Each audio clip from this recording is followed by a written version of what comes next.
Hi hello welcome to our channel. నేను మీ కట్టజ్. Thank you so much for your love. Channel బాగా support చేస్తున్నందుకు, మీరు నా వీడియో చూడటానికి ఇక్కడ దాకా వచ్చినందుకు థ్యాంక్ యూ సో మచ్. ఖచ్చితంగా కొన్ని విషయాలకు సంబంధించి ఇక్కడ డీప్ ఇన్ఫర్మేషన్ మీకు దొరుకుతుంది అండ్ నేను నమ్ముతున్నాను, మీరు కూడా నమ్ముతున్నారని కోరుకుంటున్నాను. అండ్ ఇప్పటి వరకు మంచి సబ్స్క్రైబర్స్ అయితే అయ్యారు అండ్ మీరు ఇంకా నన్ను సపోర్ట్ చేయాలని కోరుతున్నాను. ఎందుకంటే చాలామంది వ్యూస్ వస్తున్నాయి, వీడియోస్ చూస్తున్నారు కానీ సబ్స్క్రైబ్ చేయడం మర్చిపోతున్నారు. ప్లీజ్ సబ్స్క్రైబ్ చేయండి. డైరెక్ట్ కంటెంట్లోకి వెళ్ళిపోతాను. 2024లో దేశవ్యాప్తంగా కలకలం చేసిన ఒక రేప్ అండ్ మర్డర్ కేసు ప్రతి ఒక్కరు తెలుసు. అదెవరో కాదు, డాక్టర్. ఒక డాక్టర్ని అతి కిరాతంగా రేప్ చేసి చంపేసినటువంటి సంజయ్ అనే క్రిమినల్ మీ అందరూ బాగా తెలుసు. వాడి మొహం చూడంగానే చాలామంది వాడిని ఉరిశిక్ష పడాలని కోరుకున్నారు, వాడిని చంపాలని కోరుకున్నారు. ఎందుకంటే సొసైటీలో ఉన్నటువంటి కొన్ని ప్రాణాలను కాపాడే ఒక అమ్మాయిని దారుణంగా రేప్ చేసి చంపేశాడు కాబట్టి. దీనికి చాలా మంది పొలిటికల్ సపోర్ట్ ఇచ్చి సో ఏం చేశారో ఆ విషయం గురించి మీకు డీప్గా తెలుసు. అట్లానే నా టాపిక్ ఎందుకు మాట్లాడానంటే, అదే 2024 సంవత్సరంలో ఇంకొక పెద్ద ఇష్యూ అయింది. ఇప్పుడు ఆ విషయం గురించి దేశం అంతా మాట్లాడుతుంది. అదేంటో నేను మీకు వివరంగా చెప్తాను. అంత పెద్ద క్రైమ్ చేసినటువంటి ఒక క్రిమినల్ కి జీవిత ఖైదు వేస్తే ఒక 22 years అమ్మాయికి మాత్రం అంతగా తను ఏం చేసిందంటే డైరెక్ట్ స్టోరీలోకి వెళ్ళిపోతాను. ఈ వీడియో ఖచ్చితంగా ప్రతి ఒక్క అమ్మాయి చూడాలి, అట్లానే అబ్బాయిలు కన్ఫర్మ్ గా చూడాలి. ఎందుకంటే ఇది ఒక లవ్ అండ్ మర్డర్ కేసు. మీరు వింటుంది కరెక్ట్.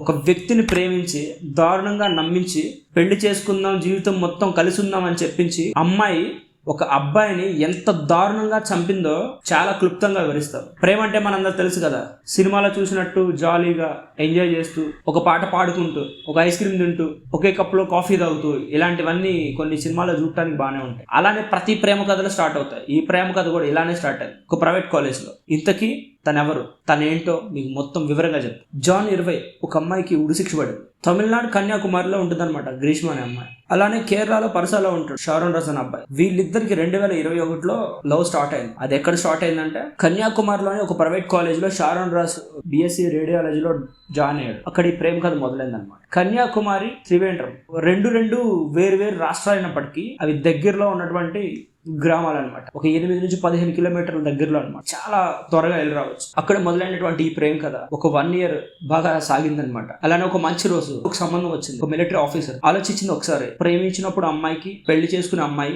ఇద్దరు మైండ్ సెట్లు వేరు అని. అలానే తను కూడా ఆలోచించింది, వీటితో కలిసి ఉన్నా, వీటితో ఉంటే లైఫ్ ఇలా ఉంటది, తనతో ఉంటే లైఫ్ ఇలా ఉంటది. టాలీ చేసుకుంది. ఒక మిలిటరీ ఆఫీసర్, సమాజంలో వాల్యూ ఉంటది, పర్సన్ చాలా స్మార్ట్ గా ఉన్నాడు, ఫిట్ గా ఉన్నాడు, ఇది కదా కావాల్సింది.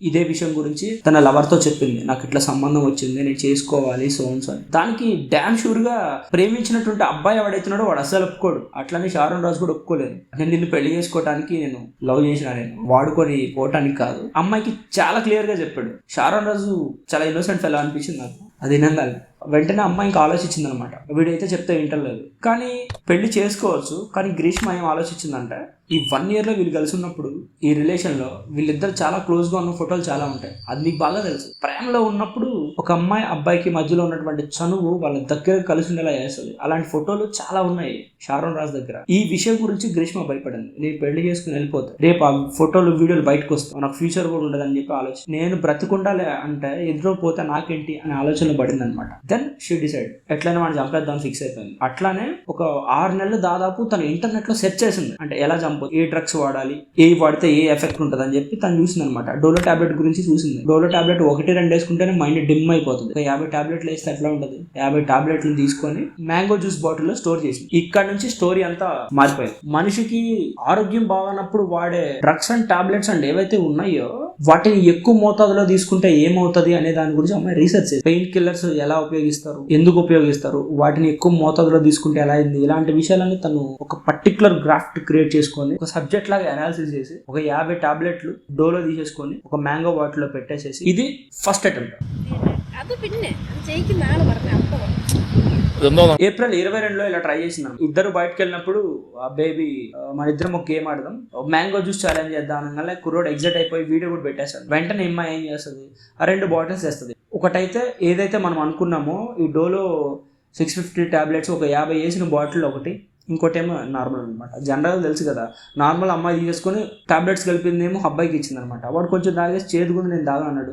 లేదు తాగాలని చెప్పి మొహమాటం, లేదు తాగాలని చెప్పి హడావిడి చేసిన అనమాట. మీకు తెలుసు కదా, చేదుకున్నది ఎక్కువ తీసుకోలేమని మీకు తెలుసు కదా, తను తీసుకోలేకపోయాడు. వద్దా బేబీ అని చెప్పి పడేసాడు. రెండో అటెంప్ట్ కూడా సేమ్ మ్యాంగో ఛాలెంజ్. ఇది కొంచెం టేస్ట్ బాగాలేదు, ఇదైపోయింది అన్నట్టు చెప్పాడు. ఈసారి తను ఫిక్స్ అయింది, ఈసారి వేసే స్కెచ్ కి మాత్రం డామ్ షూర్ గా అయిపోవాలని చెప్పి. ఇప్పుడు ఈ కథలో మెయిన్ పాయింట్ అనమాట, థర్డ్ అటెంప్ట్. 2022 అక్టోబర్ 14వ తారీఖున ఫోన్ చేసింది. ఇంట్లో ఎవరు లేరు, అమ్మ నాన్న కూడా లేరు, నువ్వు ఇంటికి రా మాట్లాడాలి. చారణ్ రాజు కూడా అలానే ఎగ్జైట్ అయ్యి వాళ్ళ ఫ్రెండ్ ని తీసుకొని ఆ బైక్ మీద అమ్మాయిల ఇంటికి వెళ్తాడు. వెళ్ళంగానే ఈసారి తను స్కెచ్ మార్చింది అనమాట. పొలాల్లో చేను కొట్టే మందు ఏదైతే ఉంటుందో ఆ మందు తీసుకొని ఒక బాటిల్ లో కలిపి ఒక కప్ లో ఇచ్చేసి, ఇది కషాయం, చాలా చేదు ఉంటది, ఇది నీ ఆరోగ్యానికి చాలా మంచిది, నువ్వు తాగాలని చెప్పగానే ఆటోమేటిక్ గా అంత క్లోజ్ గా ఉన్నప్పుడు ఎవరైనా అబ్బాయి ఏం చేస్తాడు, తీసుకొని తాగాడు. చేదుకున్నా సరే తను హట్ అవ్వకూడదని చెప్పి ఈసారి తాగాడు. ఈసారి ప్లాన్ వర్కౌట్ అయింది. తాగేసిన తర్వాత ఇంటికి వెళ్ళిపోయాడు. ఆ రోజు నుంచే తన బాడీలో కొన్ని చేంజెస్ స్టార్ట్ అయిన విషయం ఇప్పుడు చారణ్ రాజు ఆరోగ్య పరిస్థితుల్లో మారిపోయినాయి. స్లోగా తన బాడీ వామిటింగ్స్, లోపల జరిగే డిస్టర్బెన్స్ ఒకటి బయటపడుతుంటే హాస్పిటల్లో జాయిన్ అయినప్పుడు డాక్టర్లు చెప్పారన్నమాట, చాలా పీక్ స్టేజ్లో వచ్చావు, నీ ఆర్గాన్స్ కూడా ఫెయిల్ అయిపోయే స్టేజ్లో వచ్చావు, అసలు నువ్వేం తీసుకున్నావు అంటే చాలా ఆలోచించారే, నేను ఏం తాగలేదే ఏంటని ఆలోచించినప్పుడు అప్పుడు ఒక టైంలో ఇట్లా తను ఇచ్చిన విషయం గుర్తించి అప్పుడు చెప్పాడు. Bitter as Ayurvedic concoctions usually are, Sharon suspected nothing. అప్పటికి డాక్టర్ చెప్పాడు, ఇప్పుడు నువ్వు తీసుకున్న మందు ఏదైతే ఉందో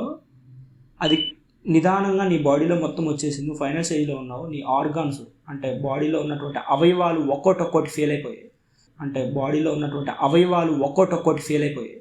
నువ్వు బతకడం చాలా కష్టం అని చెప్పినావు. తను స్ట్రెచర్ మీద ఉన్నప్పుడు అప్పుడు వాళ్ళ అమ్మా నాన్న ఎవరైతే ఉన్నారో వాళ్ళు కంప్లైంట్ ఇస్తే అప్పుడు పోలీసులు స్టేట్మెంట్ తీసుకున్నాను, ఇట్లా సో జరిగింది, ఇట్లా నేను వెళ్ళాను తీసుకున్నానని. Despite the doctor's efforts, Sharon's condition worsened. On October 25, ఇది మొత్తం అయిన తర్వాత తన కొన్ని రోజులు చనిపోయాడు. A police complained and Grishma was arrested on the 31st of October. తన మీద IPC 302, 364, 328, 203 ఎఫ్ఐఆర్. ఫస్ట్ A1 గా గ్రీష్మ,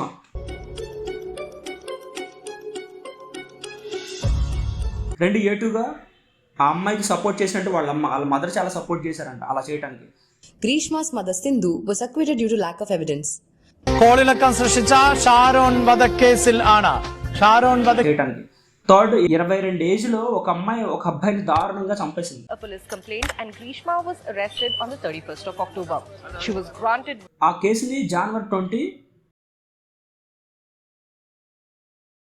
AM బషీర్ జడ్జి గారు తీసుకొని అమ్మాయికి ఉరిశిక్ష చేశాడు. తను ఆల్రెడీ అదే కేరళలో ఇంకొక పర్సన్కి, ఒక లేడీకి కూడా ఉరిశిక్ష చేశాడు అనమాట. ఈయన చాలా, అప్పుడు ఆ జడ్జి వాళ్ళు అక్కడ ఉన్నటువంటి వ్యక్తులు మాట్లాడితే ఈమె ఒక సాతాన్, ఒక వ్యక్తిని ప్రేమ అని చెప్పి దారుణంగా మోసం చేసినందుకు ఈమె ఖచ్చితంగా చనిపోవాలని చెప్పి తనకి ఉరిశిక్ష విధించారు. A police complained and Grishma was arrested on the 31st of October. She was granted. Me support నాకు ఇవ్వండి ప్లీజ్, సబ్స్క్రైబ్ చేయండి.